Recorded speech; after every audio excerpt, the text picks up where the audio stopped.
All right, welcome into the Ryan Ripken Show. I think it's episode 68. If we're counting yesterday's episode, which we just introduced, by the way, we're doing some Sunday shows to do some breakdowns because usually we're not going to have this much time to talk and preview future series.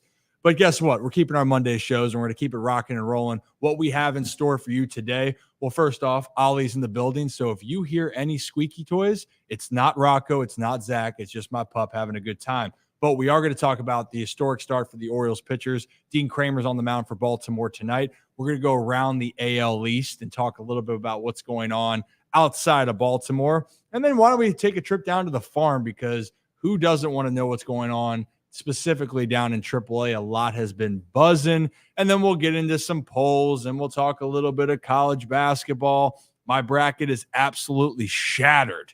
But you know what? I'm okay with it because it has been truly a great March Madness. Before then, we move in to our program, by the way, because we have a couple guests coming on. Let's talk about who's in studio right now. So we got Zach to the right, as always. I'm so happy Duke lost. I just want to put that out there. So happy Duke lost.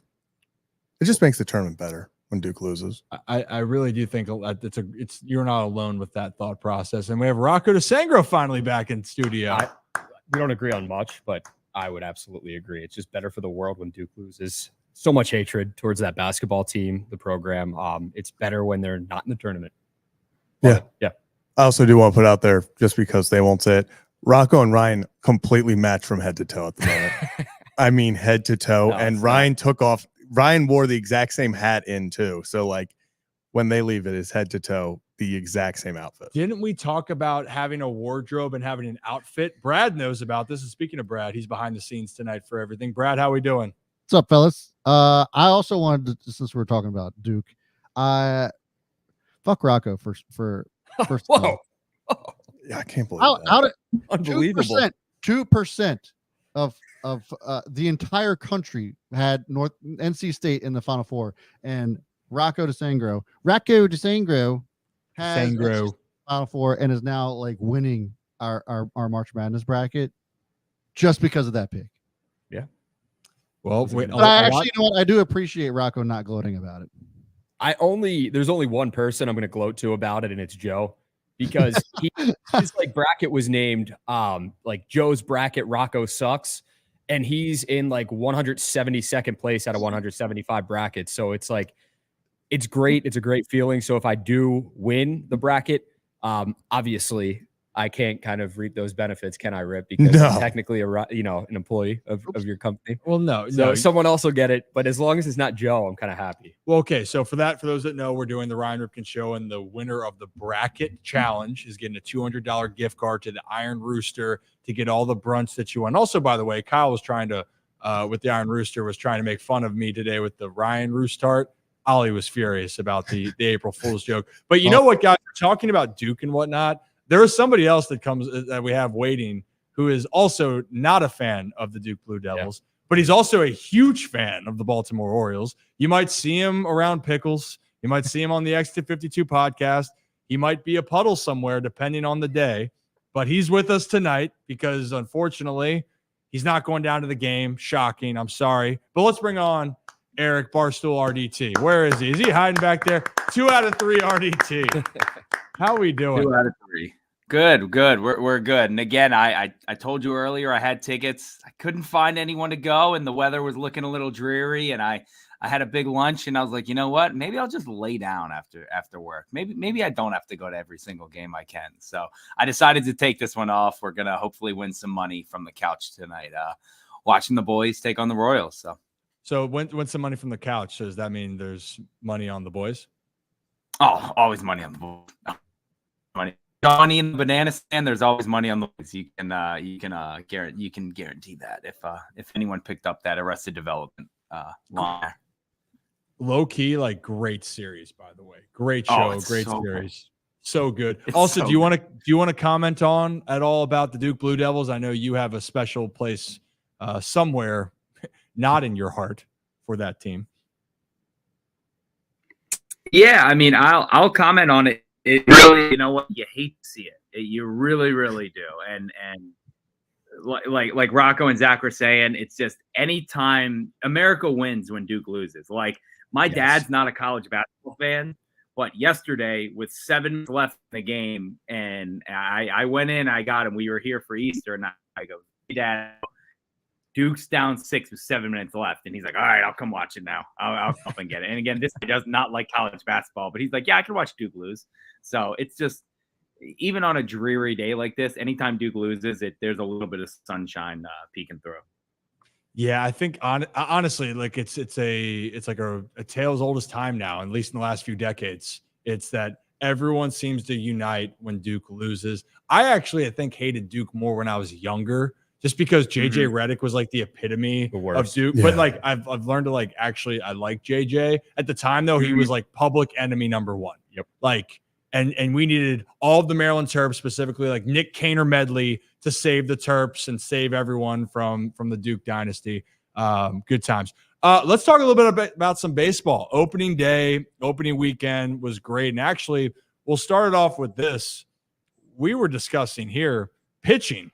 Starting pitching was elite. Lights out. And I mean, specifically then, Corbin Burnes and Grayson Rodriguez were historic for the Orioles. First 2 pitchers in Orioles history to start the season, back-to-back starts, over 6 innings and 8 Ks, and they both allowed 1 earned run or less.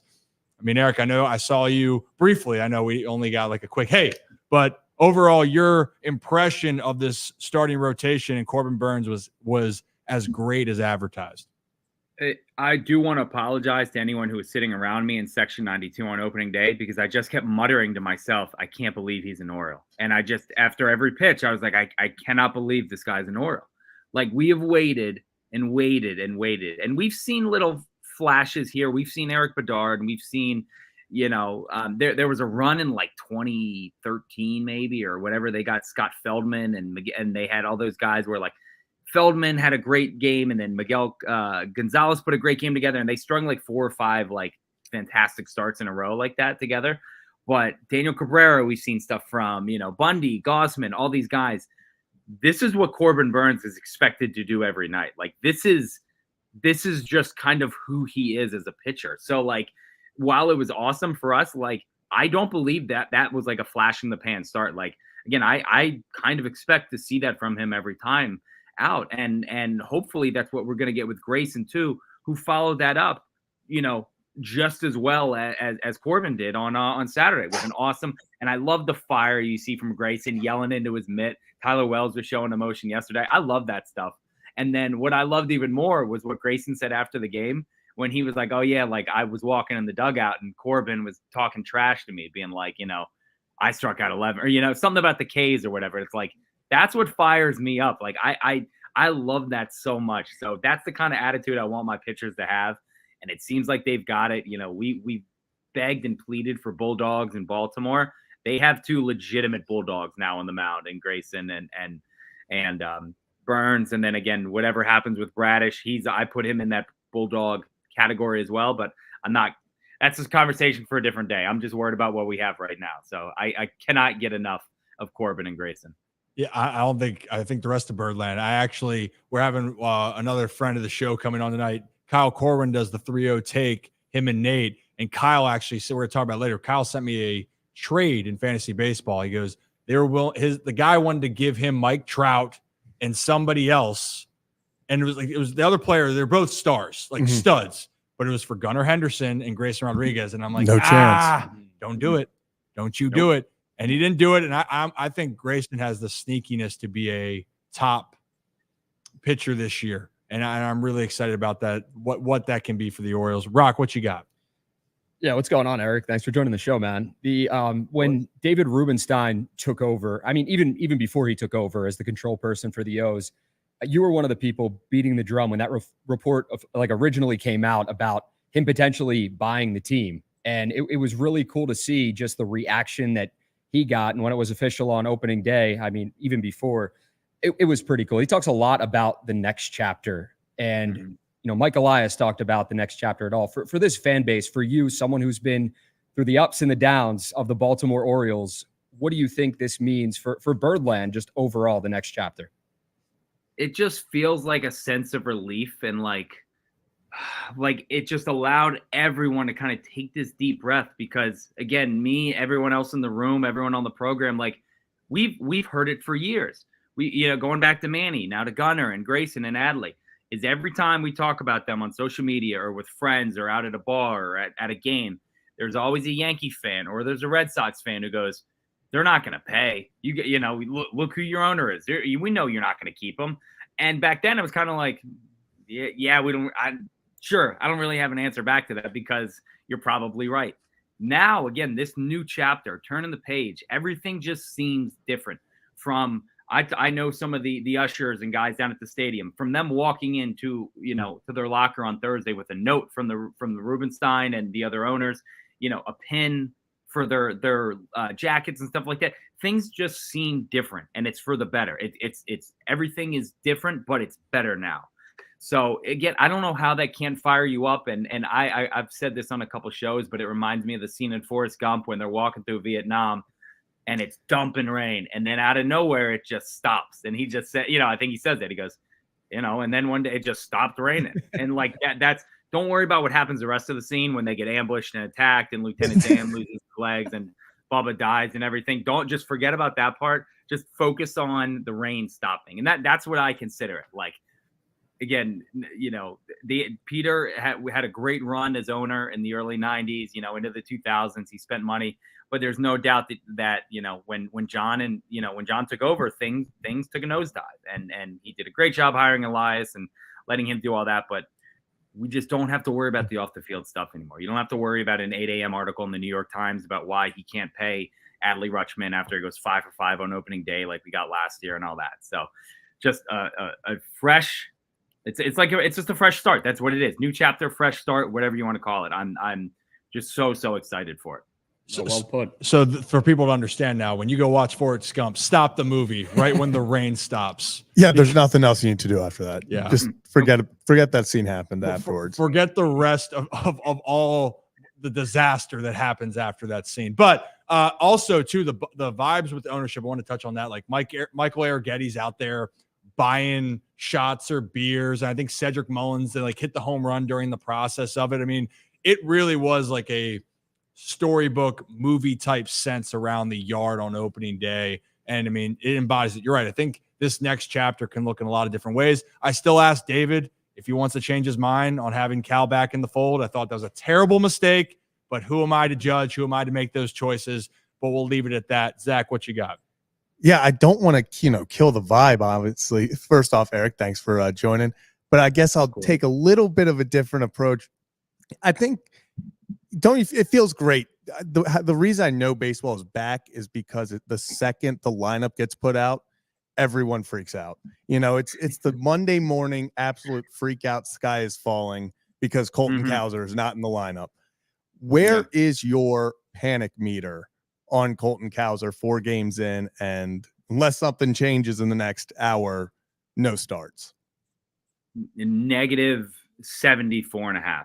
Like, could not be less bothered by him not getting starts, him only having 2 plate appearances, zero problem with it. Again, I think we've seen this process through. It's enough. I mean, we should all trust Mike Elias and Brandon Hyde, and what they do for the team seems to work out, more times than not. So, like, I'm not worried about Cowser not getting the at-bats, not getting the starts early. Again, he's not. I've chatted with him a bunch. He's not an ego guy. It doesn't strike me as a guy who's, he walks up, looks down. Okay, not in right field, not in left field, not DH. Okay, he's not throwing his hat. He's not throwing his hat. He's not, cryptic messages on Twitter or Instagram or anything. I think as long as they're winning, it doesn't matter. And again, I fully trust Brandon Hyde and Mike Elias or whoever's putting the lineup together to put the best 9 guys in there. If Cowser's in there, he's in there. If not, that's fine too. Again, I don't think he really is upset about it. If they're 9-1 and he's not in there, again, as long as they're winning, I don't think it matters. And again, we will see him plenty. I'm thinking that we're going to see him a ton following the All-Star break and as we get into those dog days, because I think Tony's legs are going to be barking. And, Tony seems to go on these stretches in the second half where he hits like 8 home runs in 6 games and kind of carries the team. So I'm hoping that, again, they can use him to keep those legs fresh. And again, he can fill in at any of the 3 spots, but I'm not worried at all right now. He'll get his at bats. He'll get his starts. It's going to be a moot point.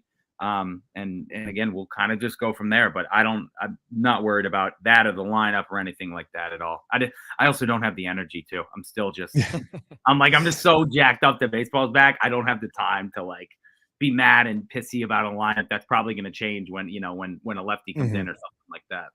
Yeah. And that's the other thing is like, I'll look through and I'm like, okay, no Cowser. And I'm like, I don't even know where I would put him. Like you look, this isn't 2021 anymore where we are like, okay, there are like 6 maybe major league guys on this roster that need to get at bats. Besides that, every single guy on the roster deserves to be a starter pretty much.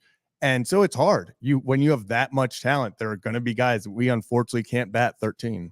No, you can't. I think the only thing that I just as the person, you're right. Cowser, he's beloved. He has a great mentality, good dude. Like, I've just started to get to know him a little bit here, just meeting him a couple times. And, that same thing that you talked about, Eric, he's that type of guy. He cares about winning. The only thing I feel for him is not playing is hard. Like Kyle Stowers, I could tell watching it, the confidence for him. Spring training ended like the Monday before, so the 25th. So Cowser hasn't had a start of getting, 2 or 3 at bats in a game, starting a game. Coming into a game is a way different animal. I don't really count that. But a week off from being in meaningful at bats is a challenge. And I think that was something he had to learn last year. I think he's better prepared for it this year. But you hope to get in rhythm that you get that opportunity. That's the only thing that I'd worry about for Cowser. It's just that I want him to just be able to feel comfortable, because when he's loose and he's able to be aggressive at the plate because his timing's there, the dude mashes. So that's just the one thing. But you know what I do love? Jordan Westburg is in the lineup, and that's a guy that needs to be in, because I think I told the guys too, Eric, I know you probably feel similarly. I think Westy is going to be that guy that people might sleep on a little bit, but he's going to have a chance to put up some monster numbers. Yeah, and it may have been, was it Zach? Was it you talking yesterday, guys, on Twitter about how like we may look up at the end of the year in August and he's like top 5 in RBIs on the team, and it's just like, oh yeah, every single time he's up, he's going to come through. All he seems to do is hit the ball hard somewhere, through the middle of the infield, wherever. But to me, Westburg seems like, I've used the word a bunch already, he's just a bulldog. Like he seems like a guy who is he was a perfect Buck Showalter guy too. Like, he could play second, he could play third, probably put him at short if you need, maybe a corner outfield spot if you really, really need it. But he seems like a guy who, again, was born, he was put on this earth, and God was like, you're going to hit the baseball very hard all over the field. And you're going to, again, he just seems kind of like calm, cool, collected. I've heard he's an absolute, like, just a firecracker, though. He doesn't seem like it. I think Brett Hollander was telling me the story about when they lost in San Diego last year. They were down like 9-1 in the 9th or something, 10-1. And he grounds out in the 9th inning. And Brett goes, I just prayed for that Gatorade cooler because he went to town on it. And again, he's like, this guy is so intense. He grounded out in a game that's over, and he's going and he's beating the crap out of it. And it's like, that's what I want. We see the intensity from Gunnar. We see all that stuff, but Westburg strikes me as a guy who he's going to be everyone's favorite player in a couple of years. That's not named Gunnar or Adley or Jackson or Colton or anyone like that. But I think he's a great baseball player. He's like a yes sir, put me wherever you want. I got 4 gloves in my bag. Just tell me which one to grab. I'll get that one. I'll go out there, and again, he'll go 2 for 4 with an RBI and a walk and a couple hits. So I'm very, very excited for the year of Jordan Westburg. Yeah, we're all in agreement on that. And if you're just tuning in, it's the Ryan Ripken Show, and we got you probably know him formerly on X, Twitter, whatever you kids want to call it nowadays, but Barstool RDT with Exit 52 podcast. He lives and breathes at the yard quite frequently. But we talked about how I've heard Westbrook made a quote during the season or during spring training saying, I love all the guys on the team, but I'm trying to go out there and win a job because that's the business. And Brad, that kind of sets up, because as much of these infield prospects that we've talked about, the one that's not in Baltimore is the one that's been drawing the most buzz. Yeah. And I gotta say, I was chuckling a little bit, Eric, first of all, appreciate you coming on. I was just chuckling a little bit when we were talking about the Colton Cowser thing and that we're going to trust in Elias and all this other stuff. But then I go on your Twitter, and then you definitely had opinions about Jackson Holliday not making the opening day roster. You made a whole article about it on Barstool. So definitely want to get your take on that too. So like, obviously it could have just been frustration. You thought he was going to start. He deserved to start. But really, what are your true thoughts on that? And like, does it make sense now that we're looking at him? He's got 2 errors so far, and there was some struggles with him on left-handed pitching. He struck out a lot during spring training. So when you kind of like read between the lines a little bit, so us, especially on the show, we talked about it, and even before opening day, that it wouldn't have shocked us had he not made opening day. But just kind of wanted your comments on kind of like your overall reaction on him not making in that opening day roster, and where you kind of see him coming in during the season. Yeah, I mean, I was like everyone else. I was in the back of my mind, I was always like, man, well, maybe they do keep him down. Maybe they do. But again, then I looked at his numbers, and I talked to some people who had been down in Sarasota for a while, and they're like, he has to break camp. He has to. And I was like, all right, well, now I feel a little bit better about putting all my eggs in that basket. But yeah, again, I mean, I was as shocked as anyone. And, you know, again, I let the tweets fly. And it's funny because about an hour later, I went, you know what? It makes sense. I fully understand it. And I get why they kept him down. Like you said, the lefty stuff, the defense at second. I get that. I was like, but selfishly, I wanted to see him run down that orange carpet on Thursday. That's why I wanted him up. And again, I thought he was ready. I'm also an idiot, so I know my opinion means zero. And so again, I wanted him up. It didn't happen, and I was like, you know what? That's fine. Whatever, I get it. And then it was fun to make the jokes when he hits the home run off the lefty on Friday, and we're all like, oh, thank God he went down to get his at bats, you know. But no, I mean, he'll be up, you know, whenever they feel right, whether it's the 2 weeks or 2 days or, you know, a month and a half, whatever. He'll be up. And again, he'll just add to this lineup. He'll make it more lethal than it already is. But yeah, it was kind of a kick in the gut to all the fans who were like, oh, I kind of wanted to see him. But again, it's like, oh, and then they put up 24 runs in 2 games and everyone forgets about it. That's what I said. Same thing like I said about Cowser. If they're 9-1, no one's talking about it. Like, you know, it'll be like, oh, that's right. I do forget that they have Jackson Holliday coming up. So the only thing I talked about it with Glenn Clark this morning on his show is Elias saying, you know, he needs more work at second base. And then yesterday starting at shortstop. And it's like, well, that's not what you said. But again, I get it. I just thought that was kind of funny. But again, I'm pumped to see him when he's up here. It's going to be a great game. It's going to be a great day. And hopefully they don't announce it at 8 a.m. like they did with Adley on Preakness morning. But you know exactly where to find me on that day if they're at home. They have to do that at home. They have to do that at home. That was the most hectic morning. That wake up and like, oh my, Adley's coming. Like I was like, okay, I gotta get tickets now. And because I had bought tickets the 2 games prior, thinking that those were gonna be his debut. And I was at the one whatever Friday night, and I was like, well, mistime that again. Wake up at like 8 a.m. Saturday to all these calls. Like, well, we gotta go back to the yard. Adley time's like, okay, let's go get tickets, and then back to Nichols. You know what helps that? If you have a kid that gets you up at 6:30, so you're up and already have a full day in, and then yeah, that would. I was up and ready to go. I had already cut the grass, and I was like, oh, nice. Like now I'll get my tickets and head on down to the yard. So you know what's hilarious about that? I was at Preakness with Bobby Trossett. He and I were hanging out there, and then he found out that we both found out that Adley was getting called up. He's like, oh, one of my boys got me a ticket.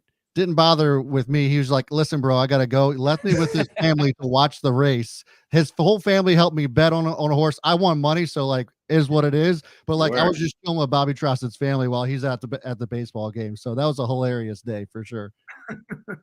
It's like those moments, where you were, where you were. In this case, people were like, hey, it's Preakness involved. Everybody panic. And, actually, I'll be honest. I don't know where the hell I was. I was not at the yard. But when I saw, I don't know. Maybe it's different because I saw him. I'm like, he's coming up. I already kind of knew he was coming. I'm like, all right. I think I was out of town. I'm like, okay, good. He's a good kid. He's gonna be okay. All right, I'll see him eventually. Yeah, but it was fun. It was fun getting to play with Adley, and everything is as advertised with him so far. We'll wrap up here. Rock, do you have a thought real quickly before we can let Eric? Well, Eric, now you're not going to the game. It's going to be, you said, watch the O's, MLB The Show, Taxes. I don't know. I got to get my Maybe taxes. a little chili for dinner tonight. Oh, Ooh. Perfect chili night. There you go. It really is. Yeah. Nice rainy day. Yeah. Timed that very well. Yeah. Rock, what you got over there? Yeah, Eric. The last thing I got for you, man, is the report you have with the players. It's different than, I guess, reporters have in a clubhouse or, when they're there at the yard. And it's pretty cool to see, man. Like you have good relationships with a lot of these guys. Remember, I think it was a video Adley was calling you the mayor of Baltimore. Like that had to be just pretty cool to have that interaction and whatnot. But how did you develop something like that over time? I mean, you're a fan of this ball club. You write for Barstool and you cover this team, but to have the relationship where you can get, I don't know, reactions out of these guys in a good way that most people can't, that is something special. Can you just kind of take us through how you develop something like that? And I don't know, having these players on, interviewing them and just talking to them, just kind of in an outside space and how that's worked out. Yeah. I mean, it kind of just started where I remember back in 2015, like talking to Trey Mancini through DMs on Twitter, and being like, oh, like I know this name. Like, yeah, he's a minor leaguer for the Orioles. And got to know him then. And, he would give me tickets to any game in Bowie I wanted and became, good friends with him and all that. But I just approach it as I'm going to pump my guys up and try and see them do well. And that's what it's gone from that regime to Adam and all those guys and Manny. And then eventually to this one with Adley and Gunnar and Colton and Grayson and all that.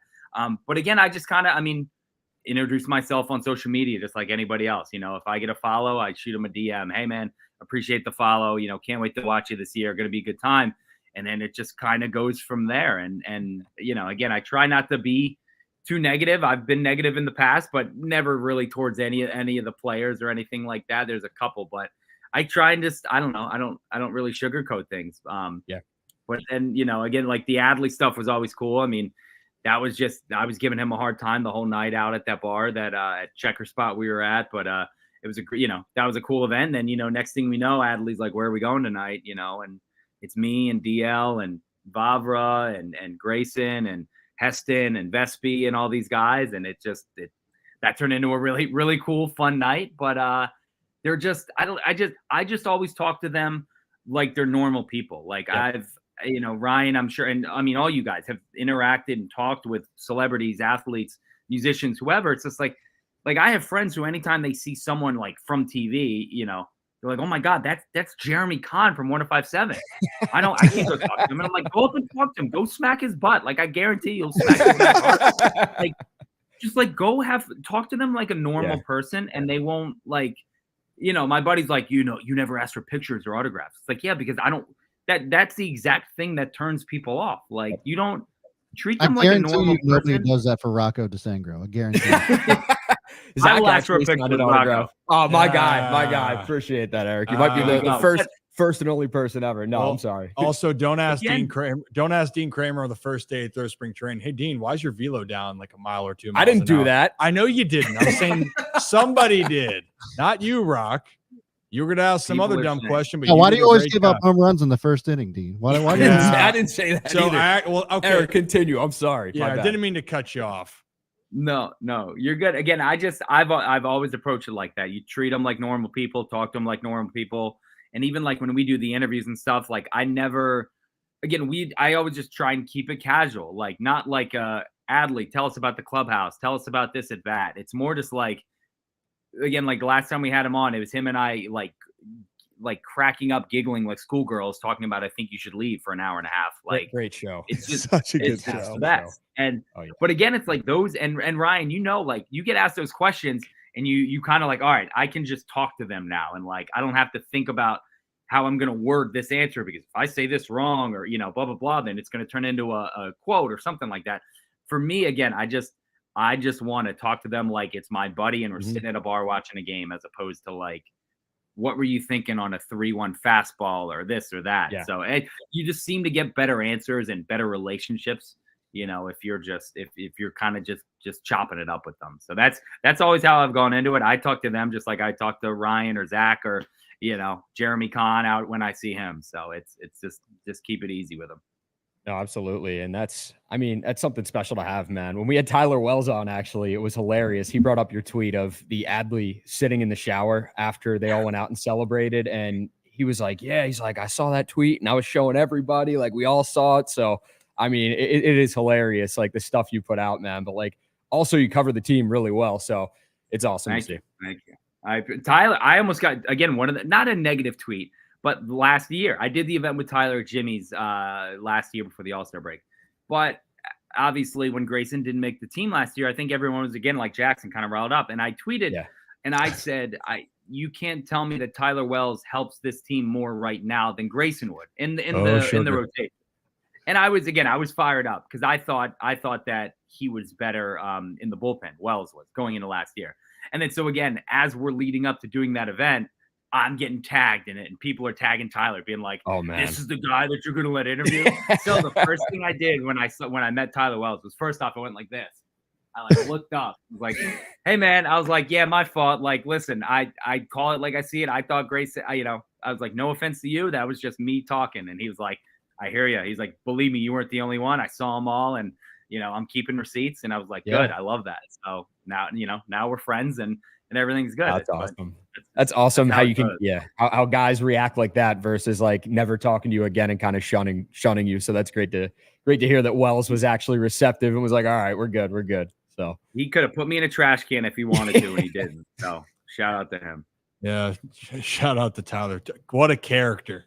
What a character, to say the least. And hopefully we get him and his dog back on the show here very soon. God. Or not. Awesome. We can wait a while long for that. Well, Eric, we'll let you go. We'll definitely bother you the rest of the season. Got to get you down in here. It looks really dark in here, but there's a lot of room for activities in here. We will continue to work on that. But I'll text you later on. I appreciate you. Guys, any final thoughts? Go O's. Okay. O's by 1,000,000. There it is. I don't think Thank you, boys. All right, appreciate you, man. Barstool RDT. Hey. Thank you, guys. Keep clapping, Rocco. Rocco, I'm not Kevin. Then you stop. No, I'm still clapping. I'm good. A couple of good kids. He and Eric's a great kid. Even though again, I think people are trying to figure out the good kid, great kid terminology here. Some people are figuring it out. And who's a really good kid is Ollie. There he is. Ollie, come here, buddy. Come here. Hey, What's up? There he the is. Star of the show. Oh boy, yeah. I can't wait for him to replace Zach permanently. It needs to happen. So he put something out. Isn't this your first day back in the studio in like 7 months? Sometimes I have other obligations that take me away from this place. I still hop on virtually, but it's I'm asking the question too, Ollie. I'm just saying, where's Kevin tonight? No one's asking where Kevin is. Okay. Kevin just decided to skip work. No, okay. That is Kevin's on his deathbed. He's got 101-degree fever, and Rocco's like, "Wow, Kevin." It was so funny before the show. Zach's like, "Oh man," he's like, "That sickness is probably just beating Kevin up because of how little he is." He's like, "It's just probably taking so much out of him." Like, feeling so bad for him.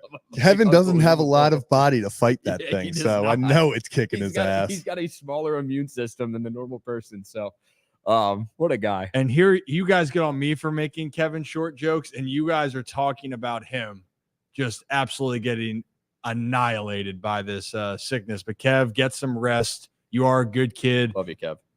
We hope you feel better. Joe says the first DFA is not Zach. So DFA meaning designated for assignment. Wonder who he thinks it's going to be. I wonder. Is this Joe? Yeah, let us know who you think that first DFA is going to be in the chat, Joseph, and then we'll have a good conversation afterwards. Did you just call him Joseph? I did. Look, wait. Before we bring on our next guest, I see him waiting there in the back. We do have a poll out. I actually put it out a little early, but we got plenty of engagement on this one. Best crab seasoning. I know that we are a national/global show, but obviously our biggest demographic is the Baltimore area, and it's just a twofer. It's Jo or Old Bay. Not 89% say Old Bay to 11%. Listen. I might be on the 11% on this one. I love Old Bay. I put it on everything, but when it comes to like actually steaming crabs, Jo is where it's at for me. What about you guys? What's Jo? Yeah, Rocco's Yeah, you're not from Baltimore. You don't know. Yeah. What is JO? It's crab seasoning. Like, so have you ever gotten crabs at like Jimmy's, for example? It's Jonathan Ogden. Yeah. Yeah. That's So what I was Jimmy's uses JO, if I'm not mistaken. So like JO is like a different type of spice you put on crabs. Okay.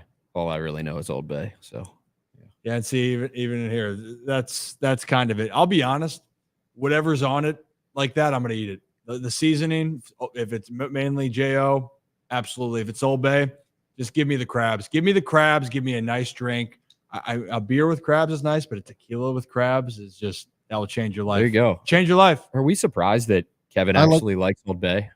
Because Kind he's of. like, I thought The he was gonna have spice. some horrendous, crazy take about food, but like I can agree with that. Let's not disrespect Old Bay. It's great. So Kevin did actually pretty well commenting yesterday. Did he say anything out ridiculous? Yeah, he ended up saying He- some dumb shit later in the show, and I can't remember what it was. but Yeah. What was it?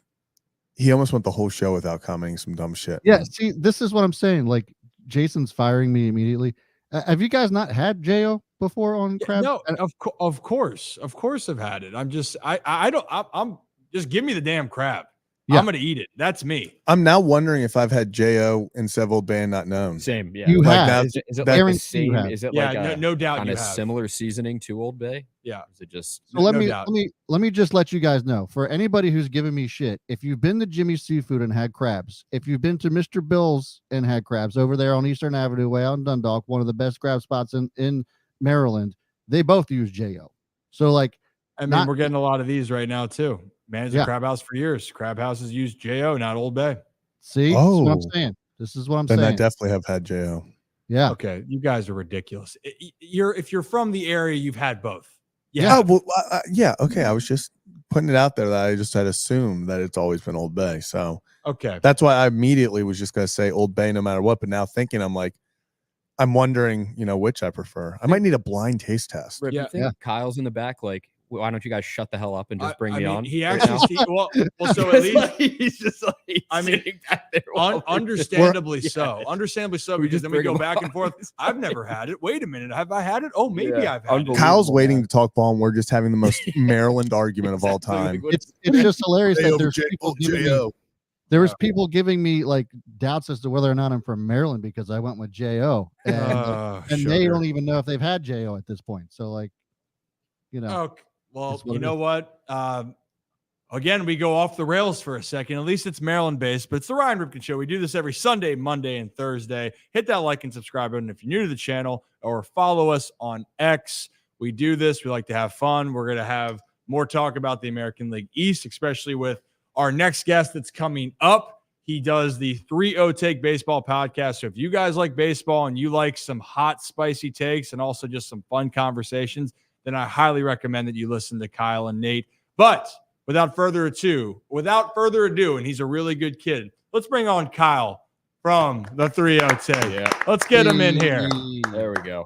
Should we get him in here? Yeah, just someone Yeah. put him in Oh, there. there he is. Yeah. Hey, gentlemen, first of all, before we get into it, I just want to say what a luxury it must be for you guys to be O's fans, having the confidence in your team to be able to sit here and talk about seasonings for 10, 15 minutes.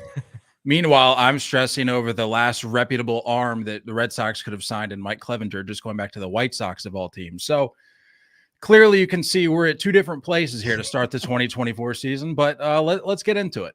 Yeah, I can't believe this is my life. Yeah, that we have it better off than the Red Sox You know what at the it moment. feels like? It feels like a game where it's like a blowout and the announcers are just talking about anything they want right now. Yes. And that's what we're kind of doing. So The Baltimore Orioles are the embodiment of the LeBron, I can't believe this is my life. I mean, I know. that's where we're at with things right now. It's exciting times. And you know what? It's exciting times for the Red Sox. They're 2-2, right, Kyle? Hey, it took a split. How about it? You thought the world was burning, but come out of Seattle with the split. Taking the show to Oakland. Couldn't really. I would like to think we'd walk away with a sweep, but I'm not going to make any promises. But I'm cautiously optimistic. Coming off the 2023 season, was a little, or going into the 2023 season rather, it was a little raw. It was going through a temporary breakup phase with the Sox after they let my guy Xander go. But time heals wounds, so we're back. We're Just because I'm angry doesn't mean I don't care. So I figured, baby steps heading into this season. So I'm going to give them a shot. But baby steps is right. And I mean, this is actually foreign kind of territory for Boston, as in the division right now, they are the 5th team that people are projecting to finish in last, which is unheard of usually, right? It's unfortunately, it was Baltimore before, maybe it was Toronto, and now obviously the script's been flipped here. Zach, you got a thought over there? Yeah, I just wanted to quickly bring up kind of what you just talked about, Kyle. Who made the Red Sox schedule that started their season off with a 10-game West Coast road trip? Look, man, this seems to be the trend. I feel like as long as I can remember, there's a West Coast swing to kick off the year, or some point early in the early going that just makes it brutal. Like the high of opening day and opening weekend dies out real quick, and when you remember, oh, we have to wait till 10 p.m. tonight for the next like week and a half. So that's fun. Yeah, because after it was, I think, literally Orioles opening day, me and my friends were sitting there talking. They're like, one of them's a Red Sox, and he's like, yeah, I have another 3 hours till first pitch for our guys. And I was like, that is awful. Yeah, it's not fun. It's not fun for that. But at least I will say this. It's more, my guess is more consistent weather. That was the thought process of being out west and Boston unpredictable at this time of year, even though in Baltimore right now, it's nasty. It's a nasty weather day, but it looks like the Birds are going to get time in. Maybe a little impression here. It's early on, but so far, off to at least in the first week, one of your guys' rising stars, Tristan Casas, off to a slow start. I'm not really concerned about it, but there are still pieces in place for Boston. What besides not having high expectations, what is something you are still expecting for them, at least in order for them to be productive here over this first month of the season? What are they going to need to do? Well, pitching, as I already alluded to, I think was and is the biggest question mark surrounding this team right now. I've been well documented as saying that I do not believe that Garrett Whitlock and Tanner Houck should be in the rotation, but yet we're going to continue this experiment into the 2024 season. We'll see how long it lasts. I think they're much more. I think they're much better fits in the pen. I think they're almost borderline elite when they're on top of their game coming out of the back end there. But that's what happens when you let Jordan Montgomery, who's essentially in your backyard all offseason, walk away. And then, as I mentioned, Mike Clevenger, not that he was necessarily on the radar, but you let him go. You got to make do with what you got in house. So we shall see. Another name that I'm I'm a little excited about. I don't know if it's the same guy that you're thinking of, Ryan. I don't know. I just want to hear it. Tyler O'Neill is actually already making some waves. I'm sure you guys saw set the opening day home run record, his 5th consecutive opening day home run, the new all-time record. His issue for the longest time has been, can he stay healthy? And you asked Ryan in terms of what can help make this or keep this team playing at a productive level. I think if he is giving you some offensive output, I think they're in good shape because, like you said, what they're going to get from Casas, what they're going to get from Devers, although Devers 2 games in is already missing a day or two with a little bit of soreness. So I don't love that, but assuming they're clicking on all cylinders once we get going here, I think they'll be able to tread water at the very least. Like I said, I'm cautiously optimistic. Cautious. Ooh, damn. Unique. Come on. Unique New York. Come on. Cautiously optimistic. Well, okay, Rocco, since you're starting to jab me, why don't you jab Kyle with the question here? First of all, I am a huge idiot, and I've seen the logo before that you're wearing on your hat from your podcast, and I never knew it was a 3-0. I just thought it was the baseball with like smoke on the back. So it's I can't unsee it now. So I'm glad. I appreciate you acknowledging that because there are people that have been following us for a while now, and I have to break that news to them, and they don't It looks like a fastball, but now I can see it. I can see the three. It's awesome, man. Yep, Like, there you go. yeah. I appreciate it. Welcome to the show, Rob. I had to interject here. Like, don't give Rocco a pass. Like, yeah, no, I don't hold anybody. I don't hold it against anybody, but I do, like I said, I appreciate the folks that connect the dots a little bit and can. We're gonna have to harden Kyle. Oh, the dots are connected now, Kyle. They are really connected. I'll be honest. I was blind, and now I see. It's one of the first things I noticed on the hat. It's dude, like I said, not the smartest person in the world, but here we are. Kyle, I wanted to ask you about just the division in general, man, because it's not. To me, it feels like it's not my mom and dad's AL East like it used to be, where it's Yankees, Red Sox, and then everybody else. There's so much parity, so much competitiveness there with every team. It feels like any team could really win the division year in and year out. Do you like that? Do you hate it as a Sox fan? What is your take on how the division shaped out last season and how it's kind of set to shape out this season again? Well, I'll be honest. I love the competitive nature of the AL East. Always have. I love using that as a talking point when making points about this very division. But I enjoyed it a little more when I could count on the Red Sox being in those top 2 spots. Going back and forth with the Yankees or whoever it was.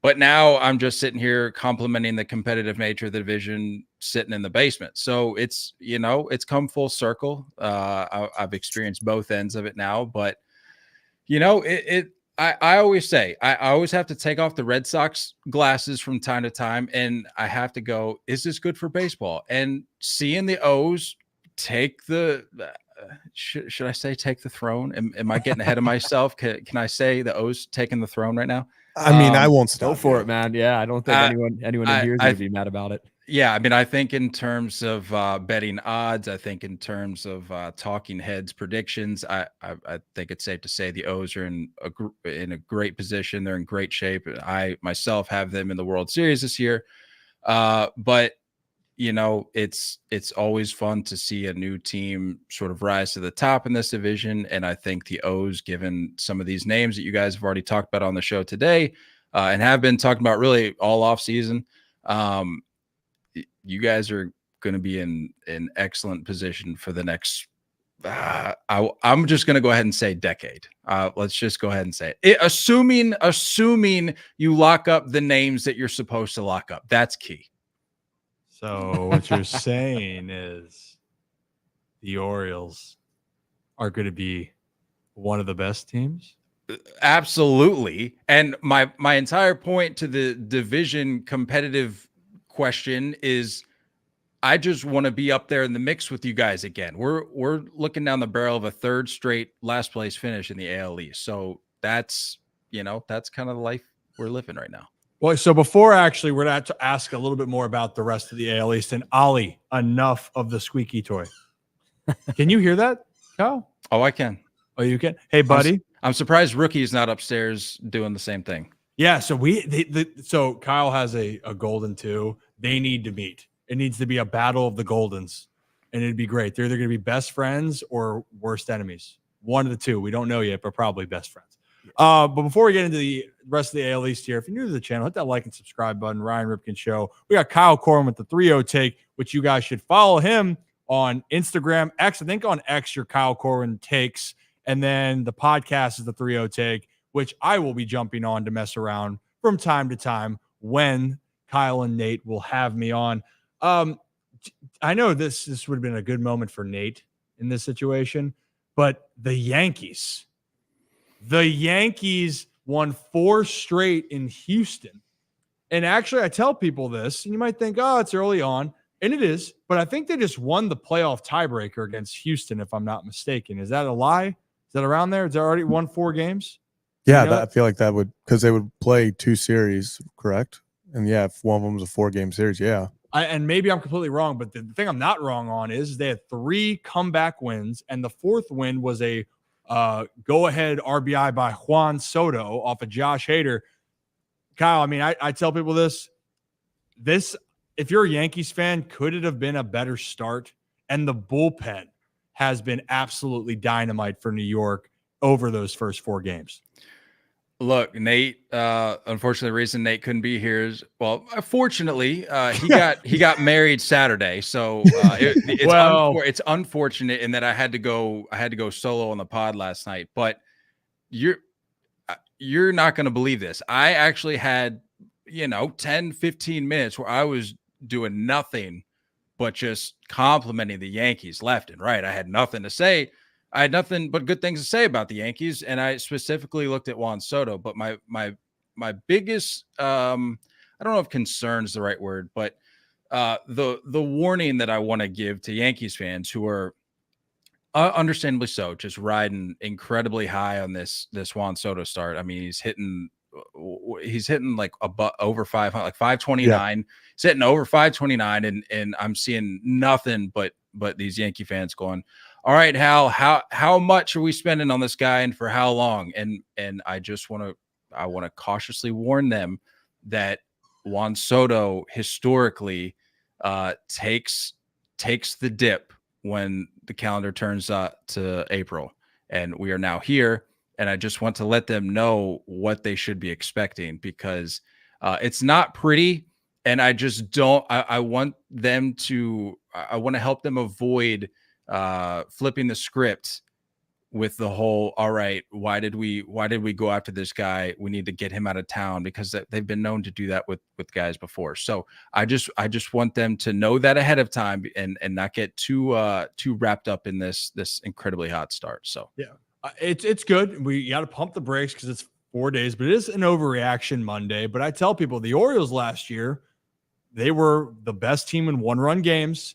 And they, at one point, I don't know if they finished with it, but they were leading all of Major League Baseball in come-from-behind victory. So if there is one thing I look at, that is something, if you can learn to do that early in the season, I think that ultimately can help the Yankees. But you're right. You're still going to have to go through the gauntlet. I'm just impressed that Aaron Judge hasn't done anything. They're 4-0, and Juan Soto is the best player on the field right now. And I think it's a safe bet. Zach heard me say this yesterday.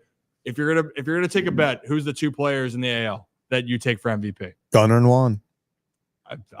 Those are my choices. Also, just looking up real quick, Juan Soto has a 245 batting average in April. That's ridiculous. Once you talked about Kyle, I was like, I gotta see what his April stats are over his career.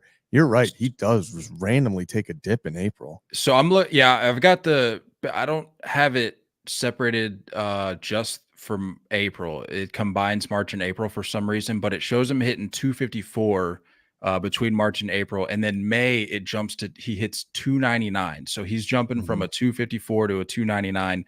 OPS jumps from 846 to 941. So that's what you're hoping is around the corner after this month. But I don't want really Yankee fans and baseball fans in general, because I feel like Juan Soto for some reason just gets a bad rap as he's just a walk merchant. It's like, no, we need to just take the one next step to look a little bit deeper into just how good this guy is. And I don't want that narrative to start back up now that he's with the Yankees. And it's that much easier to hate on a guy like Soto, who's with the Yankees. Just, we can sit tight until May. And I even said last night, I said, maybe a new environment changes that. Maybe it snaps the streak there, if you will. So I'm not sure, but they're, even without Juan Soto, they're figuring out ways to make it work. Oh, and there's Nate. Speak of the devil, and he shall listen. Hearing Yankee compliments. This is from Nate here. Hearing Yankee compliments from you two is the best wedding gift I could hope for. I'll be back soon. Well, hey, enjoy yourself. I know, like, Kyle's smiling, but he's dying inside a little bit, or a lot. That's one way to look at it. Look, I'll give the Yankees their flowers for the time being, but I by no stretch, by no means am I giving up on the 2024 Red Sox. I just want to make that known now, the 1st of April, so that in case they do make some sort of magical run, that people aren't giving me noise because I somehow flipped. Okay. I just want to make that known. I'm going to watch 162 games this year, whether they finish 10 games back in the division or 100 games back in the division, because we all know they're not going to win the division, but I will be there watching the Red Sox. Go Sox for you. Hey, Brad, can we talk about the poll that we have up here for a quick moment? Yeah, I hate to add insult to injury here, Kyle, but I did end up asking our audience who they thought was going to come in last in the AL East, not even win it, just last. 71% so far say Boston. Surprisingly enough, only 4% say that Tampa's going to come close or are going to come last, which, they're always a question mark, but they always seem to figure it out with bare minimum as far as salaries are concerned. But yeah, man, our audience not really showing a whole lot of love. Hey, look. Okay. All right. Look, I made it a point for we do a hot takes and predictions episode every year for the 3-0 take prior to opening day. And I wanted to make it a point this year to get Ryan on because he's been a recurring guest over the last year or two, but I wanted to make sure he got on because that's the type of episode that we're going to reference throughout the whole year.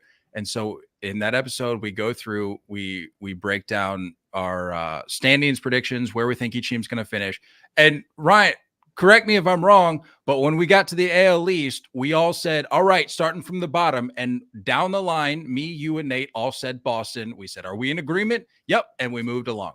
So I'm not sitting here trying to convince anybody that I believe otherwise, because I think they are a last place team, but I also recognize that a surprise, anything can happen in baseball. A surprise is certainly within reach. You got to go out and play the game, right? You got to go out there. You can't crown the Dodgers aren't the champs yet.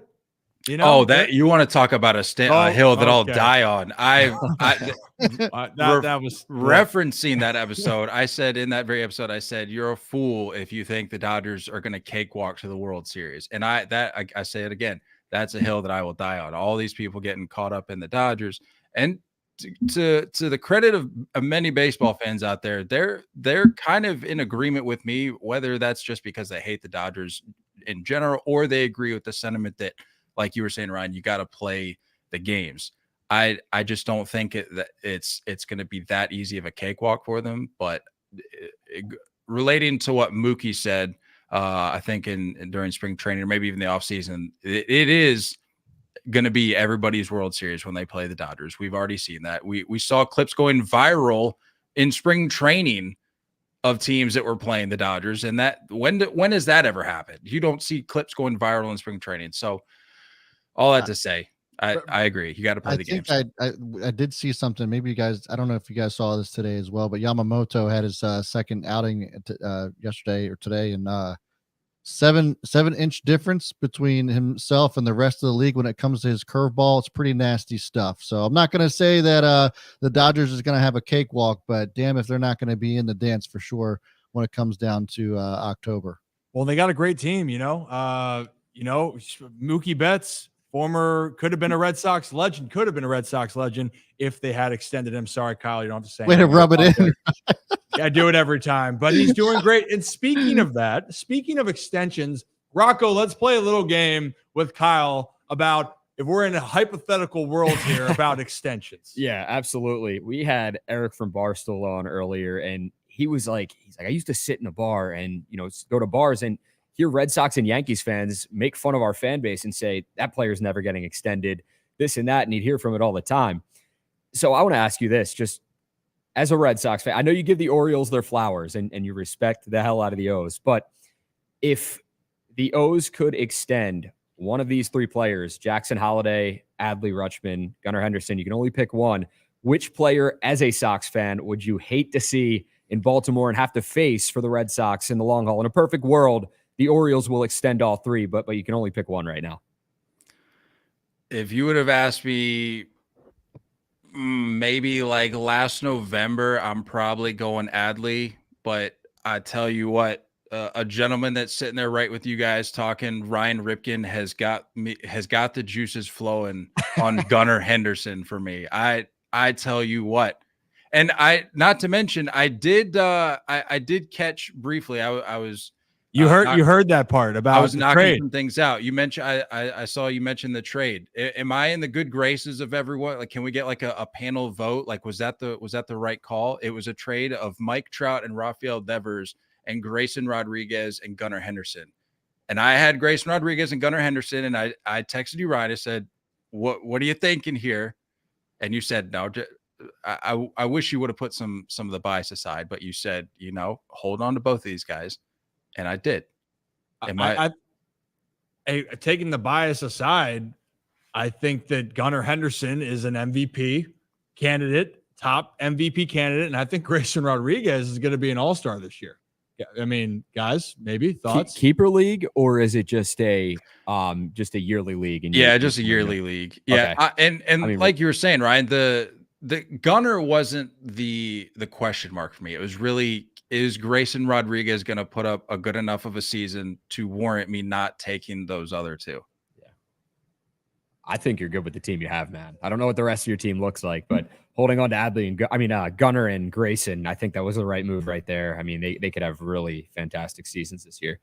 Ryan's saying all-star, so I mean, I don't disagree at all. I mean, forget all-star. We're saying MVP for Gunnar, and then no, we were talking about all-star for Grayson. Oh well, I think Grayson dark horse for Cy Young. I've seen him on top of the list for MLB.com. I think Bleacher Report even did one. So Grayson's one of those guys that I feel like nationally is really starting to get a lot of traction as someone that people are seeing as a future ace in the league, especially after that first start. Yeah, I mean, that's why for me, I think if Grayson pitches like he did in the second half of last year, and he's already off to a good start to this season, if he pitches like that, he's going to be an all-star. It's going to be him and Corbin Burns guaranteed locked in to go to the all-star game this season. But I like it. So your answer, we'll go back to the question, to the extension question, Gunnar Henderson. That's final answer. Look, I love having a captain behind the dish to control the ship over the course of a career for as long as he's going to be back there in Adley. But I'm a little the bias for me is showing on a middle infielder, or really just a left side infielder. I mean, that's what I was coming up through baseball, so there's a little bit of bias there, but I'm with you guys. I think Gunnar MVP candidate, and it's only going to get better from here, I think. So I would venture to say my answer would be Gunnar. So Gunnar. Yeah, he's a stud. He actually, Kyle, if you stay on even after we kick you off the show here, I'm actually going to break down Bobby Witt Jr. and Gunnar. They're both playing in Baltimore. Stop traffic, by the way, because there's similarities in their games. And it's just actually from the first weekend. It's actually incredible, but both of them have the hustle, the ability at the plate, and overall playing the shortstop position. They're two of the best young talents in all of baseball. So when I do kick you off, you can come and stop by and keep watching if you'd like. But it's unbelievable to see how far Bobby Witt has come. Friend of the pod, we had him on back before he even was a name in baseball. On the 3-0 take, we had him on, and even just in that short window of time, to see that he's very quickly becoming one of the faces of baseball. And this, I mean, he's here, I think, to stay. I think he's going to be taking baseball over, and I think he's going to be up there with the Ronald Acuna type performances year in and year out. So, well, I'm with you. Hey, last thing here, with this has just been something going on. How much are you around or following with the Orioles just having an abundance of riches, specifically in their prospects? I know you know.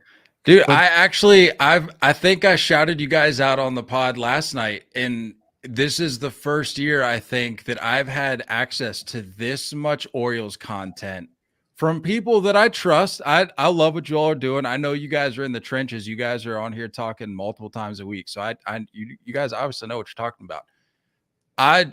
Everything that I know, I feel like from the O's farm system comes from you guys. Okay, well that's great.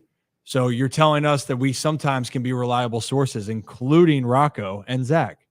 Yeah, without a doubt. I don't think anyone has ever said that about me, and I get it.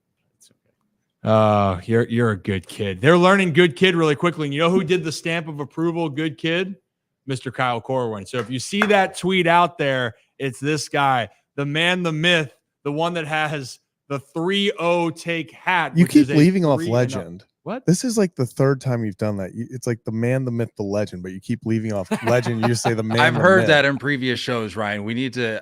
I might have to revoke the stamp if you're going to keep leaving that off. Absolutely. Hey, Kyle, you're not going to get one of these if you keep acting like this. You're not going to be fine. invited. I actually have a Red Sox. There's so much stuff. Kelly brought down. My mom brought down like all the old stuff that I had. We went to all the ballparks. We have some Red Sox stuff in there. Maybe you'd have some interest in it. But this guy, no, you keep acting up. You ain't never seen this guy. Hey, look, you already told me I'm a good kid, and nobody can ever take that away from me. So I'm gonna go to my grave with that. So take away, kick me off, whatever you want to do. I've got that to my name. Okay, but how about this? Am I plugging everything that we have for you before we let you go, and then we force you back on in the future? But he's at Kyle Corwin Takes on X. I will quote tweet and you will see him all over the feeds. He has the 3-0 Take podcast. And you're also on Instagram. Instagram's your guys' biggest account, right? Overall, and it's actually Facebook, believe it or not, one of the older platforms. And there's a whole lot of I don't like floating the term boomers around too often, but there's a lot of people on there that have some wild takes. So it makes for a good time. It makes for good content. I'll just say that. So. Ooh, Facebook takes our different universe. It's my goodness. It is another world over there. I don't think any statistics or analysis are ever put into the takes. Like one thing goes wrong and like half of Facebook for one team will be like, we got to get rid of Juan Soto. Like those are the people that in New York, they're like, if Juan Soto strikes out, they're like, get rid of him. Season's over. Yeah. Yeah, well, X frightens me at times too. I don't even know what Facebook's like. But so largest one on Facebook. You're on Instagram. You're on X. You have the podcast 3-0 Take. It's on the hat Rocco that Kyle is wearing right now. I appreciate that. But overall, did I plug everything? And by the way, man. Whether you like it or not, we're gonna have you back on more. Is that okay? When Nate gets back, we can Nate will absolutely be on here. That'll make for a good time. He'll if the Yankees keep playing the way they are, it's going to be a little unbearable. I was about to say unbearable. Will be unbearable. I'll go ahead and let you guys know ahead of time. It'll be a little unbearable, but he's been a Yankees fan for as long as I've known him, so he knows what he's talking about. Listen, there's nothing more than that the Orioles fans know how to do than put up with Yankees fans. So we're just bring it on. As long as everyone's on the same page, I think we'll be okay. We all can unite as one. That's right. Absolutely. We can all unite as one. But Kyle, appreciate you. I'll text you after this too. You are incredible, but above all, you are a good kid. Thank you all, gentlemen. I appreciate you all having me on. I hope you all have a great rest of your show. Hey, Kyle Corwin, everyone. Appreciate you, Kyle. Don't you stop clapping, Rocco. Don't you do it. Rocco's also heavily leaning into the mic today. Oh, he really is. Well, he really is. Ollie, what's up, buddy? There he is. Well, hey, and if you're new to the program here, it's the Ryan Ripken Show. We do this every Sunday, Monday, Thursday. We're trying out the Sundays to see how it all works, but hit that like and subscribe button. Good.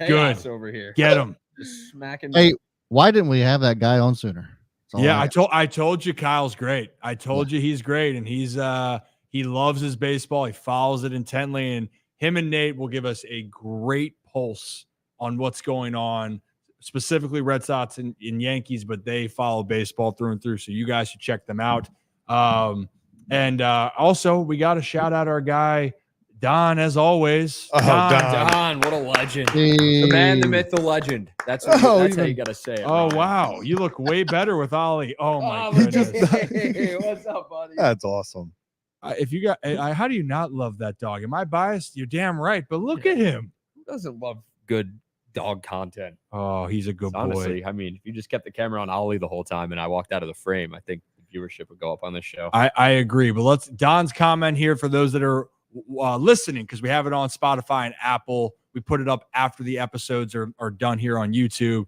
But Don said, out on emergency work call, but I'm listening on Bluetooth because I'm not missing the MVP.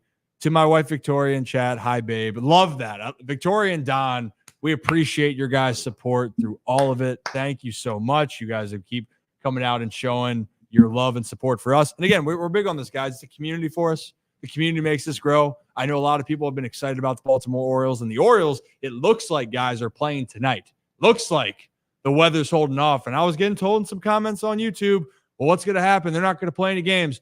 Stop traffic. They're playing baseball. They're going to play tonight. It's going to be Michael Wacha versus Dean Kremer. And the biggest thing, let's talk about that here for a quick second here. Dean Kremer, I thought, was a funny moment last year. We had Dean come on the show, talk about some fun topics. And I think we're all a big Dean guy, like with a capital D. We love Dean Kremer. Best in the game. Friend of the show, friend of the program, great guy. I think for Dean, the biggest thing is he'll say is he wants to get off to a good start this year. You know, last April, everyone was like, oh my goodness, what's happening? And then May hit and Dean started to turn it on a little bit. And the other part for Dean is avoiding first inning home runs. Correct. It just felt like death. Oh, it just felt like death taxes and Dean Kremer allowing first inning home runs. But we had to jab at him, Zach. Okay, you can play the video. All right, now we're good. Okay, here's the video. First inning home runs. And there's one specifically. Talkman. Yeah. Talkman first pitch. Talkman. Yeah, first pitch. Yeah, it goes opposite field down the line. Oh yeah, we have it right here. Oh, don't worry. You can relive it. I gave up a lot of them, so it's whatever. That's just a pop-up at Camden Yards. I mean, everything. What was that? There it was. What was that? Because I went on a streak of first batter, and it was like a hit, or he would just like battle, and then I'd walk him. But like for some reason, I couldn't get the first guy out. Couldn't leave the first inning without giving up a run. I was, what do I need to do? I don't throw it in the zone, out the zone. It doesn't matter. If it was out of the zone, it was a walk, and if it was in the zone, it was hit and hit hard. And I was like, I don't know what to do. He really didn't know what to do. And it's funny because I get to joke with Dean about it a lot just because, he was my teammate. I've known him for the last, I guess Dean and I were teammates back when he got, the first year was traded over at 18, but then 19 on, we played together. Just an awesome dude. It's a guy you want to root for. And honestly, a guy, I'm curious. He loves throwing his cutter as well. The problem that happened for him is he'd hang some pitches over the middle of the zone, make a mistake, the hitters would make him pay. But when Dean locates his pitches well, he can stop any lineup, guys. And I think it starts tonight in Kansas City. It should be a fun situation, especially with the talent that they have coming into town, Zach. Yeah, I think it's going to be a great opportunity, especially we've talked about, we're going to get into Bobby Witt and guys like that on the Royals. The Royals are an interesting team where it's going to be I think it's a perfect first start for someone because you get a good mix of obviously the Royals are a team where they have younger guys coming up. So you get the superstars like the Bobby Witt Juniors, you get the Salvador Perez's. So you get those good challenges. And then also you have some younger guys on them that you hope you can have the upper hand on, maybe get into a good rhythm. So I think this is a perfect team for Dean. Said it on Twitter earlier. Dean had a great second half to last year. Last year, I believe it was 3.25 ERA after the All-Star break. And if he can just continue to pitch like that, he's sitting as the team's 3 or 4 starter with a 3.25 ERA around there. You take that any day of the week. So like you said, we are all huge Dean guys here. I'm excited for another year of the best hair in baseball. I am too. I think that there's no doubt about how much people love what Dean can bring. I know they can get frustrated, but I think genuinely, Dean's a fan favorite. He really is. And rightfully he should. He is a really, really good guy through and through. He also has the best hair on the team. Yeah, without a doubt. And he let it down when he was running down the orange carpet. That was strategic on his part. He knows what he absolutely knows what he's doing. Remember, Rip, we went to that Ravens 14, the nest, and the woman was like, Dean Kremer's got the best hair in the world. She was in love with Dean Kremer's hair. Her husband right next to her husband. And her husband's like, she loves Dean. Is he single? And I was like, well, no comment. Unbelievable. But, no, the Orioles in general just have some great hair. There's Bauman, there's Vespi, there's Dean Kremer. There's so much good hair on that ball. Hey, Marcus, Zach's got his rankings. I'm right there with you. Zach does have his rankings, but I'm right there, bald and jealous. I still got my hair, but the hairline just keeps going up by the day, by the minute. No doubt about it. Back. I'm the same way, man. I was gonna say, you and I are in the same boat. Let's see. Mine's not doing it. And I got the little baby hairs too, which is even worse. Go ahead, Joe. Say something stupid. Just waiting for it. Just waiting for it. You know what? I saw this comment. I saw this comment from Will G. Bobby Witt. I think you pulled it up, Zach. Mm-hmm. It's funny you bring that up, Will, because Bobby Witt, that's the KC version of Gunnar, but from the right side. You brought it up. Guess who I'm comparing soon? It's actually Bobby Witt Jr. and Gunnar Henderson because their games are so exciting to watch. And they really do. They have a lot of similarities in their game. They're young superstars. And quite frankly, they both have this tremendous upside that is going to continue to take them to new levels of the game that we haven't yet seen from both of them. So we are going to dive into that. I know the Orioles are slated to kick off, or not kick off. First pitch is at around 6:35. Yes, is that correct? sir. Yes, sir. While I kind of maybe get set up for that. Could you imagine if they actually did kick off? Like they just added that to baseball. That's how they decided. Yeah, that would be unbelievable. Oh, we would be so good. We have Adley. Oh, yeah. Oh my God. Absolute weapon. I wish you had that clip of him at Tackling. Oregon State. Yeah. Who did he tackle again? It Christian was Christian McCaffrey. McCaffrey. Yeah. Adley still describes the moment he tackled Christian McCaffrey, and then Christian literally got up and looked down and said, "Are you the kicker?" And Adley goes, "Yeah." And Christian goes, "Nice," and just walked away. That's hilarious. Good stuff. Well, should we do the breakdown real quickly, and then we'll wrap it up with a little Jackson Holliday down on the farm? Is that cool? And Rocco, you can have Kevin's Corner, and you can talk about the madness and how the hell you have NC State. And actually, Brad, you guys can go back and forth how it's consensus. No one wants Rocco to win. No one wants Rocco to win. Do they?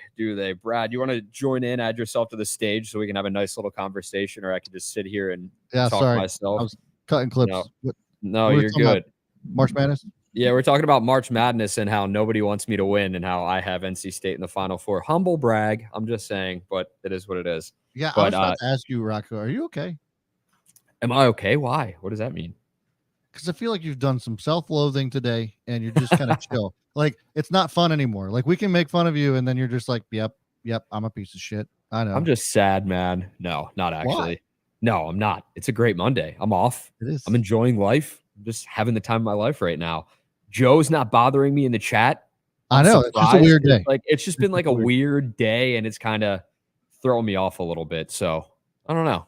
Yeah, but so it just all jokes aside, NC State's got to be like America's team right now, right? Like, I think a lot of people are rooting for DJ Burns. They love what this guy is doing, and he's so likable. I mean, just he's a big guy that is capable of not only, going to the rack, drawing contact, but he could pass out of double teams. He could dribble. He has like everything that a basketball player wants, and he's leading his team in 11 seed to the Final Four. So it's really cool to see, man. I'm rooting for NC State to at least get to the final, not the Final Four, the actual like title game, and potentially win it all. That'd be awesome for the sport.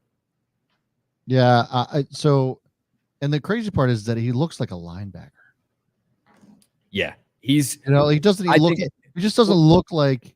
Was it Zach? I think it was Zach who was like put the picture of him, and it was like, this is the ideal like male body. Like this is male excellence right here. I would agree. DJ Burns is what every male out there should aspire to be. It's just like doing his thing out there, and he is. He's having the time of his life, man. He has so much fun with it too. How can you not root for the guy? You don't look at somebody like that and think that they can move fast like he does. Yeah, no doubt. It's crazy. So I want to bring this up, Brad. First of all, I want to apologize to Zach Edey because I was not familiar with his game, and that's like obviously the meme. Like not familiar with. I was familiar with Zach Edey's game, and I didn't think that Zach Edey had what it necessarily would take to get a Purdue team to a national championship, to a Final Four. And he has proven me, not that I matter, my opinion matters, but me and so many people wrong, it seems like. And he's got like a chip on his shoulder. So I'm so pumped, man, for that matchup on that side. It's NC State, DJ Burns against Zach Edey. And Zach Edey's coming off a monster 40.16 rebound game against Tennessee. I had Tennessee going to the Final Four, spoiled my hopes and dreams. But if they can win a national championship, I think all that Zach Edey slander goes away. Relax. Did you sound like a Tennessee fan? So what? Like, go ahead. I get it. Yeah, there were a lot of fouls in that game. So, well, with NC State had to win 5 in a row, 5 days in a row. to even get into the dance. They beat North Carolina in the ACC championship game, and then Yeah. like it just continued to go on an absolute tear. We've talked about this. I think we touched on it a little bit yesterday, Zach, as well. Just about how they're a buzzsaw. Kind of reminds me a little bit of the way the Rangers kind of ran all the way up into the World Series. It's just once you get a team like that on momentum, it's really hard to stop. It doesn't matter what seed you are, who you're going up against. Yes. That type of momentum is just absolutely ridiculous. So anybody who thinks that Purdue is going to roll over NC State, you got nothing coming. Yeah, Matt. No, absolutely. And here's another reason to root for NC State. Kevin Keats, their head coach, he was, I don't know how hot his seat was going into the season or just going into the ACC tournament. Yeah. But because they won the ACC tournament, a 2-year extension for him, it automatically kicked in. So this was a guy who was, okay, they made the NCAA tournament last year. Correct me if I'm wrong. But before that, he hadn't been to an NCAA tournament since 2017, 2018. Yeah. And they're 26-14. So to have 14 losses and to make the NCAA tournament and to now go on a run, his job secure, not only from the, okay, like we're going to bring you back regardless, but to get that 2-year extension kicked in, automatically renewed. I mean, that's big for him. So it's exciting. On the women's side, Brad, we have a big time matchup going on in the Elite Eight tonight. Yes. Angel Reese and Caitlin Clark, a rematch of the 2023 national championship. And I'm telling you what, that's something to talk about because so much trash talk back and forth, but it's competitive. And that's why we love the game. Yeah, bro. Like, it's one of these things where the women's basketball in general and WNBA has always had a tough go as far as like mainstream is concerned, right? Like men's basketball reigns supreme. Everybody watches that's what everybody consumes. And I feel like these two women have really kind of changed that narrative. Like they've really started to kind of like bring women's basketball to the forefront. And that's what makes it fun to watch. They both shit talk last year, bringing on to this year. Caitlin Clark doing what she's doing this year and breaking all kinds of records, breaking a 3-point or all-time scoring record in men's and women's. Like, so this I think is kind of like another step for women's basketball and actually makes it fun to watch. Not that it wasn't before, but just these rivalries and the shit talking and kind of making it entertaining. Whereas it's just something we haven't seen before. And I'm actually kind of excited for what's in store in the future for women's basketball. Yeah, no, absolutely. I think Rip though is about to, are you good on Can you guys hear me? Can you guys hear me? We're about to do a little breakdown here. So we're good right now. Can you hear me? We good? I got you. Yeah. Loud and clear. All right. We're going to move on here for a second. Oh, hey now. Welcome. You can hear me okay? Well, welcome into this series preview. And actually, we're breaking down two of the young stars or two of the most talented players. And they both, what's up? I can barely see you, bro. I got it. Here, give me a second. Who can barely see me? Oh, the lights. Can we bring So this dark. over here for Ryan, or is that going to be That'd be great. Hold on here for one moment. Thank you guys for tuning in for a second. The screen went dark.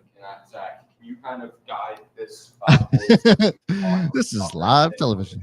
This is great. This is. We hope we just need some more lights to. If we can you lift the camera up real quick?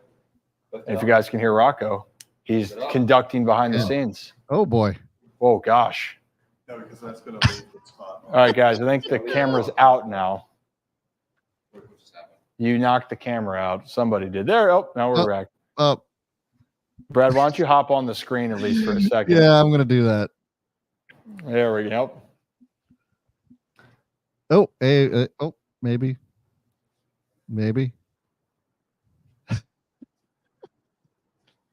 Okay. All right, set up. Nope. Screen if you can.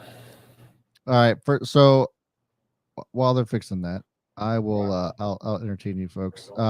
So I saw somebody say something about the NBA Jam. Yeah. Jonathan, I see. I can just say I just really appreciate the NBA Jams machine in the background. Listen, that was on purpose, bro. We turn that thing on every night, and Zach and I go crazy on NBA Jam. It always comes down to the wire. Don't know how that always happens, but we've gone into double overtime on NBA Jam before. It gets pretty crazy. So I appreciate you noticing that in the background. King of Gagas says, I think Ryan needs to grow goatee. Listen, I told Ryan that the 5 o'clock shadow, he can pull that out for sure. Don't know about the goatee, but might be worth trying out depending on what kind of streaks we need to end, Orioles related or otherwise. Tori says, I'm excited for LSU Iowa for women's basketball. Yeah, I mean, I think it's going to be a great game for sure. Be interesting to see who does what to each other. As far as the shit talking is concerned, technical difficulties. Please stand by. I mean, listen, it wouldn't be the Ryan Ripken show if we didn't have something go awry. Appreciate you, Baxter Ray. How we doing, Ryan? We good? I don't know. This is a very interesting thing. We're live here for a second here. Oh, that's the wrong one. We're live still here. It's still kind of dark. The screen goes off. This is a good thing we can edit this out. This is going to have a huge glare, but we're having fun. This is almost better than what you get on live TV. Well, Rip After Dark. Rip After Dark. Are we getting better? Is it any better, Brad? It is a little bit better, yeah. Is that not gonna? But there's definitely a glare. Yeah, there's definitely a glare, no doubt about it. Why don't we move that one back? This is what happens. Move it back there. I don't think we have the top light here, but hey, you know what? Tomato. We're keep rolling with it. Definitely because we don't have the top light, but it's okay. Ollie, come here. And then this is a nice sponsor. Ollie, come here. Yeah. Oh, yeah, baby. Oh, there he is. Got my shirt. He's got all the fur on it, but it's worth it. Everyone, this is my dog. This is Ollie. He's a good boy. Ollie squats. Oh, good boy. All right. I like this. King Gaga says, in the meantime, click your notifications tab button. Yes. For those of you who haven't done so, if you're new to the show, click that notification bell, click that subscribe button, hit that like button as well. Certainly would appreciate that support to get notified every time we go live. We are going live this season, this baseball season, every day before a new series starts. So that is going to be something that we do the entire baseball season for the Orioles. So if you guys are Orioles fans, which most of you are, you're going to want to hit that notification bell just to get notified when we go live to do our pre-series show before every series this season. So you guys caught us this past Sunday. And that was why, because we wanted to make sure that you guys are getting all the update information and our takes before we get into each and every series this baseball season for the Orioles. This might be our best bet. And it's only just because if we can get that a little bit higher, can you take me higher? I have you muted, Rocco, for good reason. Me muted. Okay. I wanted to take this time to just let everyone know it's dark in here, how much I appreciate Joe. He's such a great human being, and this show is so much better without him. And I will never, ever, ever put him in timeout or block him from the chat again. Okay? Yeah. Okay. Well, April Fools. Oh no, I removed Cube. Oh my goodness. You had one job and you still screwed it up. What the hell is going on here? Can we talk about this? Can we talk about these two great players here for a second? Can we just drive into this? Let's just do it. We're going to do it here. We're here. We're going to do it. Do we have the whole screen in there for the most part? Yeah. Yeah, you're good. Okay, yeah. So here it is. Gunnar, Henderson, Bobby Witt Jr. Take two here. Two of the best players in all of baseball, and they're the young rising stars. They both play shortstops, and they're both facing off in Baltimore starting tonight. Actually, first pitch is probably just underway as we are doing this video. But it's interesting because they mirror each other in certain ways. Specifically, they play the game hard. They have ridiculous power to all parts of the field, and they can make some unbelievable plays defensively. I'm going to walk you through or mirror what they've done so far here in 2024. So they are set to face off in a 3-game set here in Baltimore. But let's go through what makes them so special. We're going to start with Bobby Witt Jr. here. Bobby Witt Jr., we're talking about driving the ball and having some authority behind it. Bobby Witt Jr. is going to get into a pitch right here. 1-2 count up high, and he's going to smoke this ball off the top of the wall. Very well could be a home run in other ballparks, but he's standing in for a double. And then Gunnar Henderson here on game 2. This is the game where Gunnar just was hitting everything. Gunnar's going to hit this ball, feels like maybe 110 miles an hour. and it's barely going to leave the infield, and it's going to go all the way to the wall because he has that much force behind his swing. As you can see, Gunnar's hauling, that ball's smoked, and even though the ball should have possibly been cut off, it doesn't get cut off because of the fact that Gunnar Henderson just hit it so damn hard. Mike Trout, one of the best athletes in the game, can't even get over there to cut it off to stop it to be a double. Here's Bobby Witt Jr. again, of being able to see the impressiveness, and at least in my opinion, on what he's capable of doing. This seems like right here, this should be a routine single, right? But this is what Gunnar and Bobby Witt Jr. do so well. They try to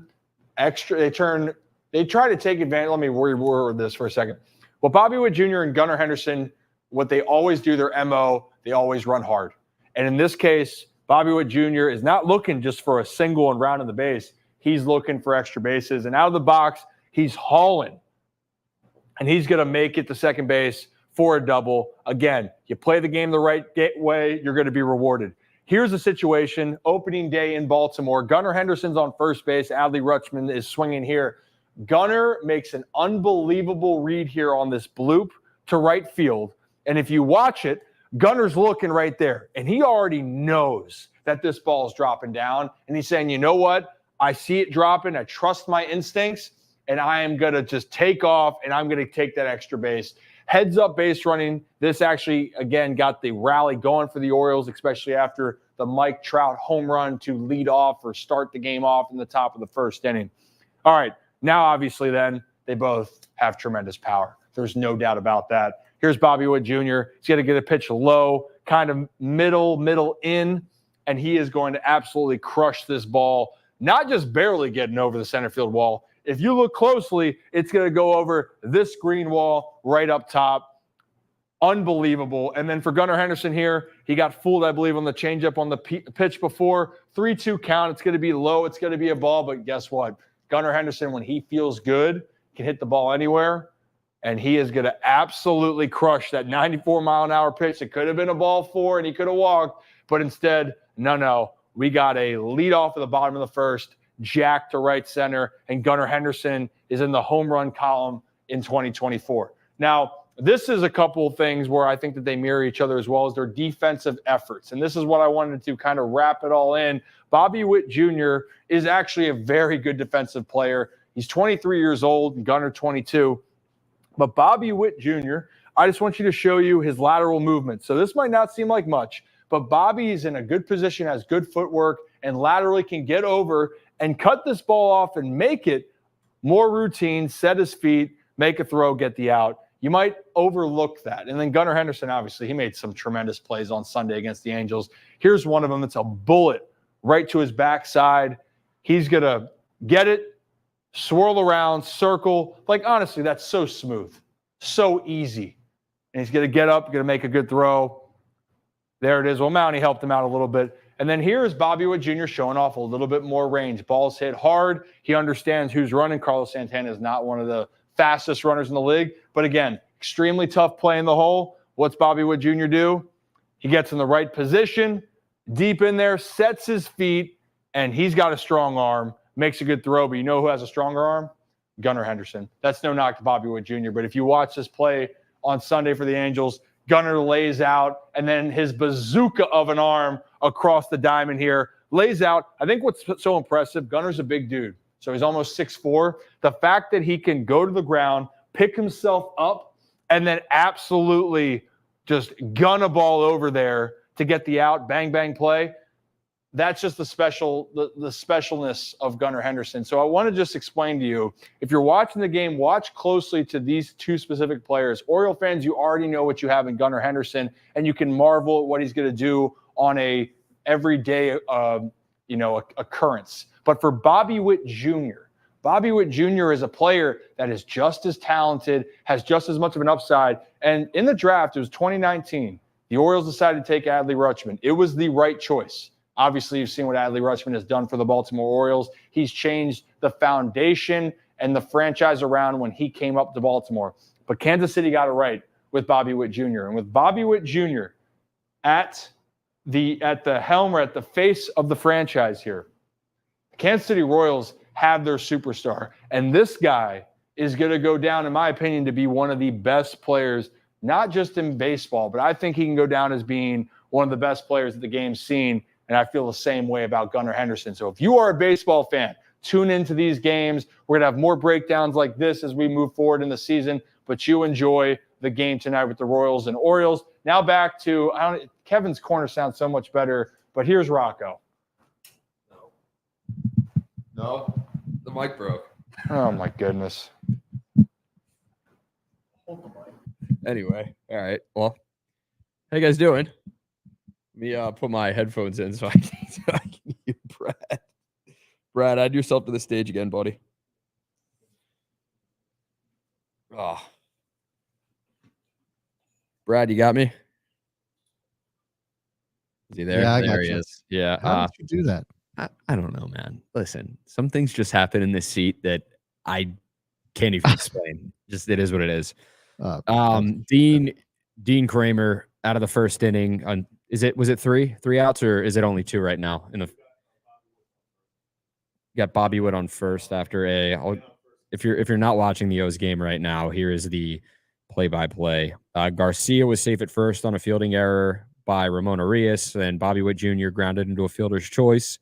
Pascatino flat out to right, and then Perez grounded into a fielder's choice. So right now, 2 outs in the top of the first. Dean Kremer pitching to MJ Melendez currently.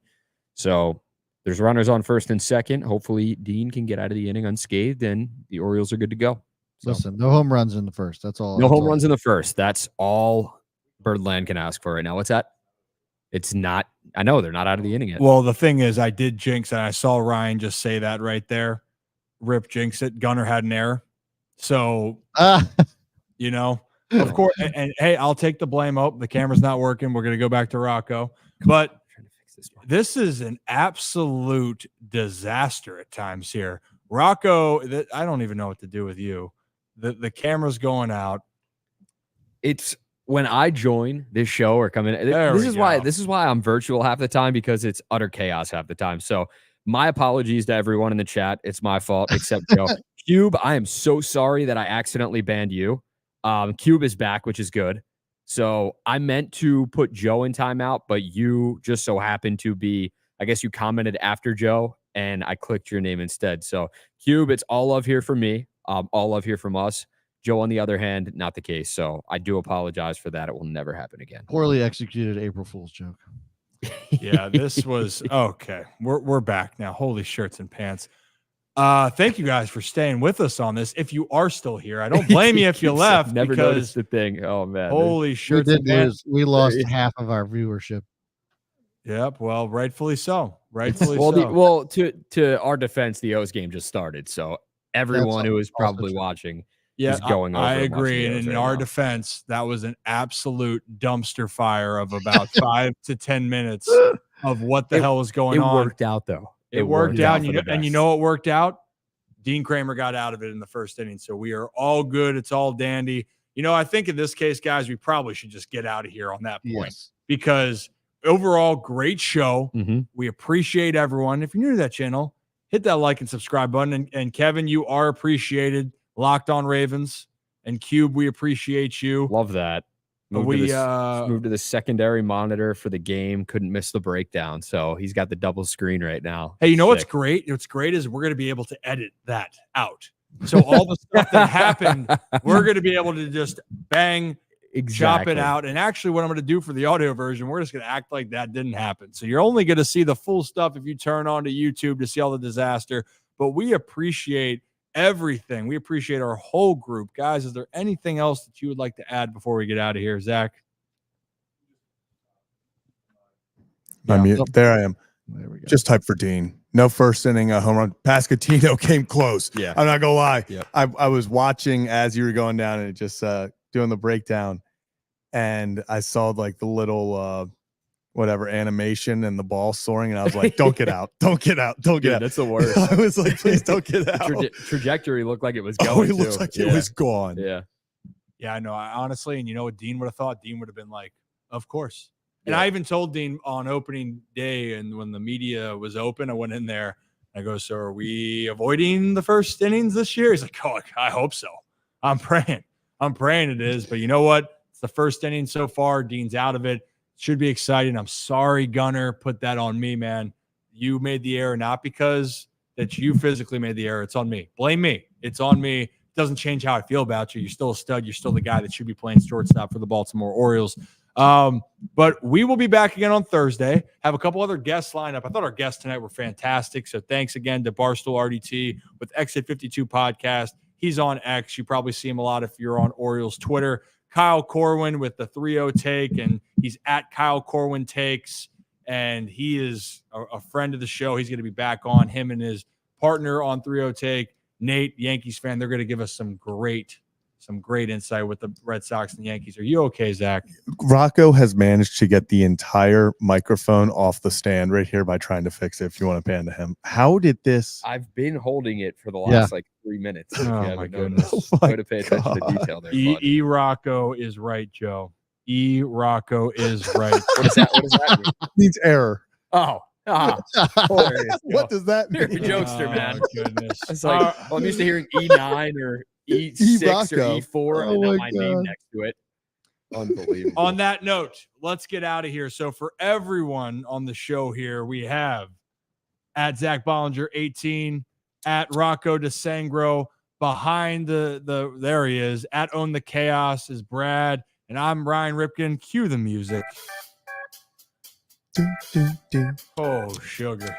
Can someone help me put the mic back on the stand, please? For all of us here at the Ryan Ripken Show, you enjoy the rest of your Monday night. We will see you next time on Thursday for a brand new edition of the Ryan Ripken Show. And as always, have a day, have a night, and we will talk soon. Brad, help. This show Help. is clusterfuck. I need help. I need help. Yeah, we need more than that.